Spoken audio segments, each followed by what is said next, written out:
আসসালামু আলাইকুম ওয়া রাহমাতুল্লাহি ওয়া বারাকাতুহু।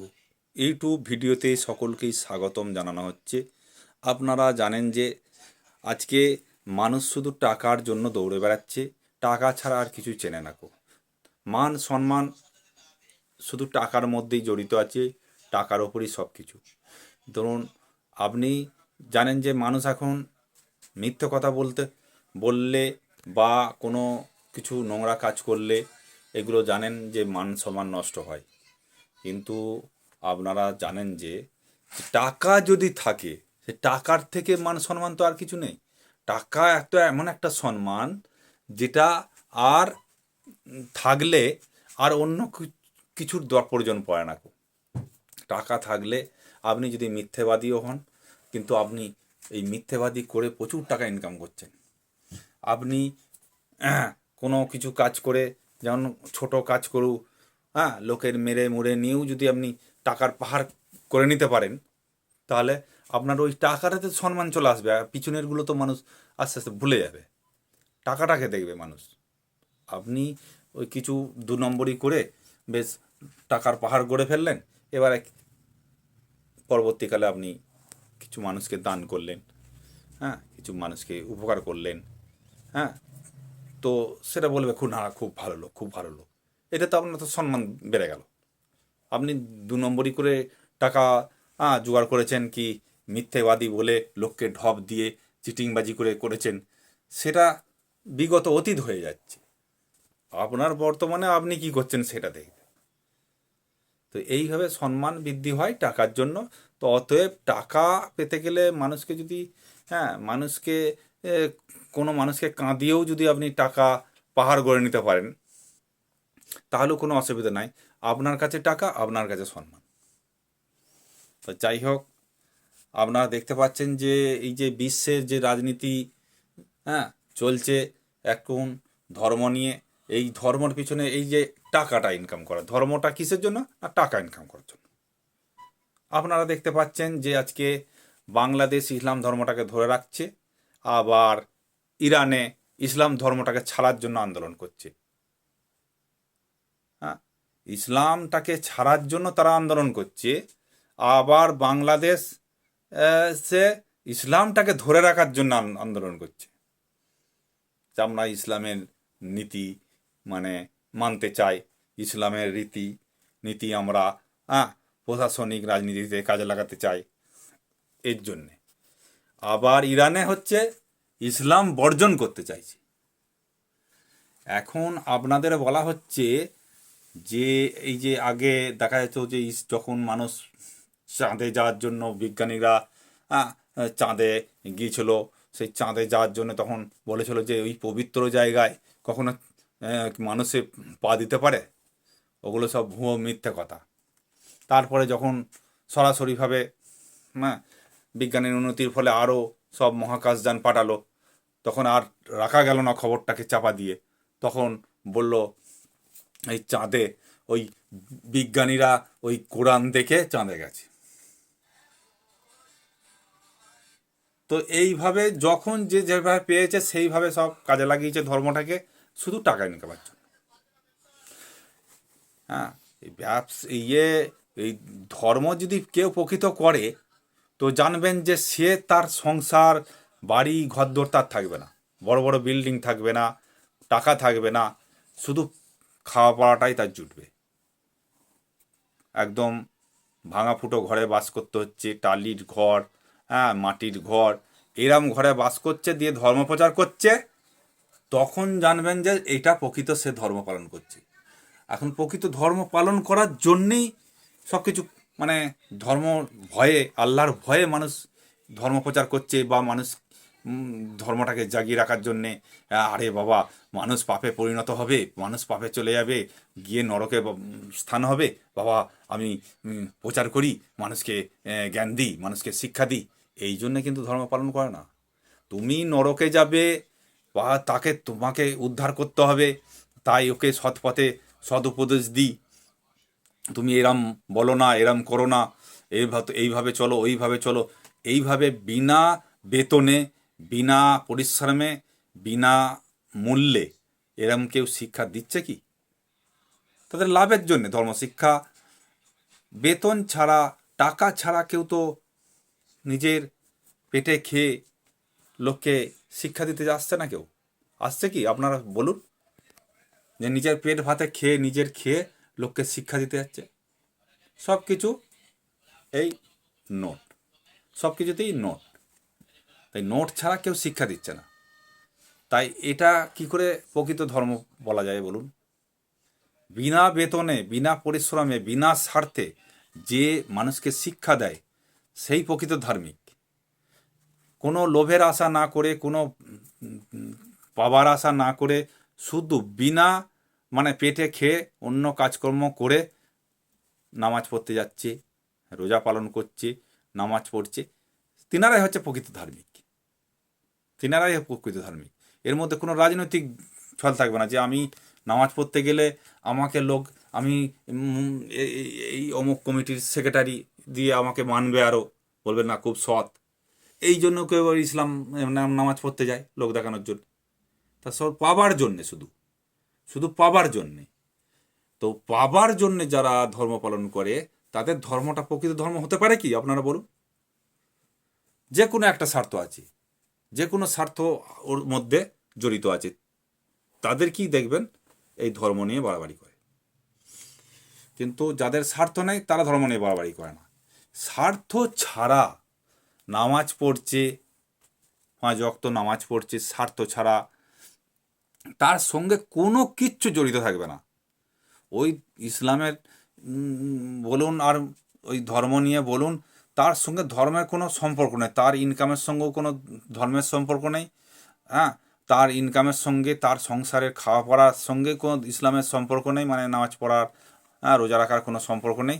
সেই ধরনের যদি কোনো ব্যক্তি থেকে থাকেন, সে দিনমজুর কাজ করে, বাইরে থেকে লেবার খেটে আসে, অথচ সে 5 ওয়াক্ত নামাজ রোজা করে, সেই হচ্ছে প্রকৃত ধার্মিক। এই ধর্মের সঙ্গে দেখা যাবে যে আমি এই ধর্মটা পালন করলে আমাকে লোক মানবে, আমি অমুক কমিটির সেক্রেটারি, আমি তমুক কমিটির সেক্রেটারি, একটু নামাজটা না পড়লে আমাকে আবার কেউ সৎ ভাববে না, ভাববে এরম করে, তাই ধর্ম জন্য করছে, দিয়ে এই ভেবে নামাজ পড়ে লোক দেখানোর জন্য। তো এখন হচ্ছে যে যারা জলসা করে, যারা ওয়াজ দেয়, যারা বড় বড় ইসলামী স্কলারশিপ, তারা তো গাদা গাদার নোট, আগে থেকেই বলে দিচ্ছে আমার এত লাগবে, এত টাকা লাগবে, আমি জলসা করে দিয়ে আসবো, আমি ওয়াজ করে দিয়ে আসবো, আমার এত টাকা লাগবে।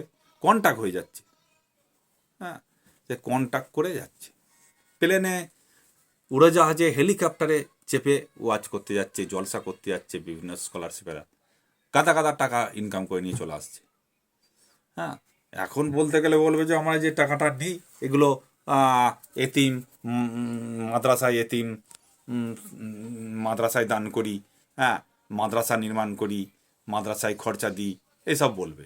মাদ্রাসা খরচা দিলেও সেই মাদ্রাসাটার নাম করেও প্রচুর টাকা সে কালেকশন করে নিয়ে আসে।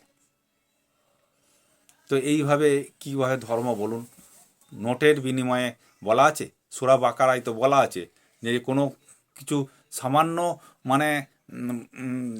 টাকা পয়সা নিয়েও এই ধর্ম প্রচার করা যাবে না, বিনিময়ে কিচ্ছু নেওয়া যাবে না, কিছু নেওয়া যাবে না।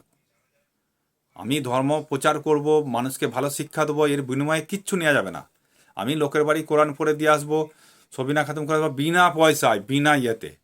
কেউ মারা গেছে, সেই মরা বাড়িতে, হ্যাঁ, আমি কোরআন পড়ে দিয়ে আসবো, আমি তার মাথার গোড়ায় কোরআন পড়ে দিয়ে আসবো, তার আত্মার শান্তির জন্য দোয়া দরুদ পড়বো।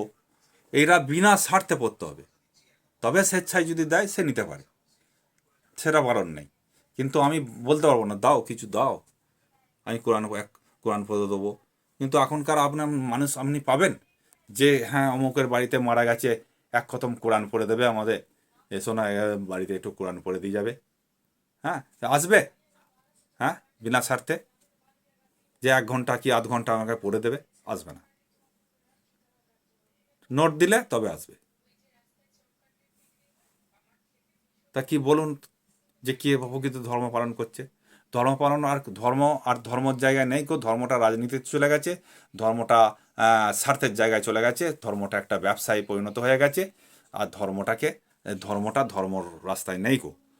তো আপনারা যদি ধর্ম পালন করে থাকেন বা প্রকৃত ঈশ্বর বা প্রকৃত আল্লাহকে পেতে চান, আপনারা শারীরিক পরিশ্রম করুন, তার মাঝে নামাজ পড়ুন, রোজা রাখুন, এইগুলো কর্মগুলো করুন, আর মানুষকে নামাজ পড়ার জন্য আহ্বান করুন বিনা স্বার্থে। এখন কেউ বলছে, এখনকার মৌলানারা বলে যায় যে নামাজ পড়বে এসো, বলে না। তুমি কি করবে তোমার ব্যাপার।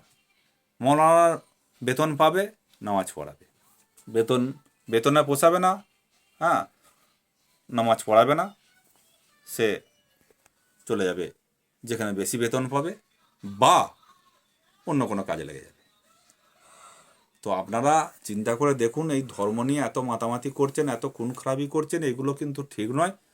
আপনারা দাঙ্গা হাঙ্গামা এসব না করে আপনারা শান্তিভাবে মানুষের সঙ্গে মানুষের বন্ধুত্ব সম্পর্ক গড়ে তুলুন। কোনো গরিব মানুষকে অবহেলা করবেন না, কোনো গরিব মানুষকে ছোট ভাববেন না, প্রত্যেক মানুষকে সমান ভাবুন, গরিবদের দান করুন, আপনাদের সম্পত্তি থেকে গরিবদের দান করুন। যাদের প্রচুর প্রচুর টাকা, তারা প্রচুর সম্পত্তি, তারা গরিবদের দান করে এই ধর্ম পালন করে যান। এটাই হবে আসল ধর্ম, গরিবদের দান করাই হবে আসল ধর্ম। আর সেই সঙ্গে আপনারা নামাজ পড়ুন, কোরআন পড়ুন, যা করবেন করুন, সেটা আপনাদের উপকার হবে, আরও ভালো হবে। তা এই নিয়মটা আগে মেনে যাবেন যে আপনাদের গাদা গাদা সম্পত্তি থাকলে আপনারা গরিবদের দিয়ে খান। আপনারা ভালো খাবেন, আজকে ভেবেছেন যে আমি একটু বিরিয়ানি করব, আজকে সবাই মিলে খাবো, বাড়ির সকলেই ছেলেমেয়েরা বলছে বিরিয়ানি করো, একদিন মাংস নিয়ে এসো। তো সেদিনকে জানবেন আপনার বাড়িতে যদি 2 কিলো মাংস লাগে, তো আপনি 4 কিলো মাংস নিয়ে আসবেন, যা লাগবে তার ডবল নিয়ে আসবেন। নিয়ে এসে পাড়া প্রতিবেশী গরিব যারা আছে, আত্মীয় স্বজন গরিব যারা আছে, তাদেরকে দিয়ে আপনারা খান, খুব ভালো লাগবে। এটা আল্লাহর খুব খুশি হবে এটা। তো আল্লাহ খুশি হবে এইগুলো নিয়ে। আল্লাহ ওই বড় বড় মসজিদ নির্মাণ করবেন, দিয়ে ঝাঁ চকচকে করবেন, ওইটা দেখে খুশি হয় না। খুশি হবে আপনার পাশের বাড়ির গরিব মানুষগুলো, যারা বিরিয়ানি খেতে পায় না, তার ছেলে মেয়েদের খাওয়াতে পারে না, ভালো পোশাক কিনতে পারে না, সেই সব গরিব মানুষদের আপনারা যেমন ঈদে, বকরিদে, অন্যান্য সময় যেমন আপনারা পোশাক আশাক কেনেন, তো আপনাদের পাশের বাড়ির গরিব মানুষগুলো যারা কিনতে পারে না, খুবই অভাবী, দামি পোশাক কিনতে পারে না, ভালো পছন্দ মতো পোশাক পরে না, ছিঁড়া ঠাড়া করে পরতে হয়, সেই সব গরিব মানুষদের পোশাক দান করুন।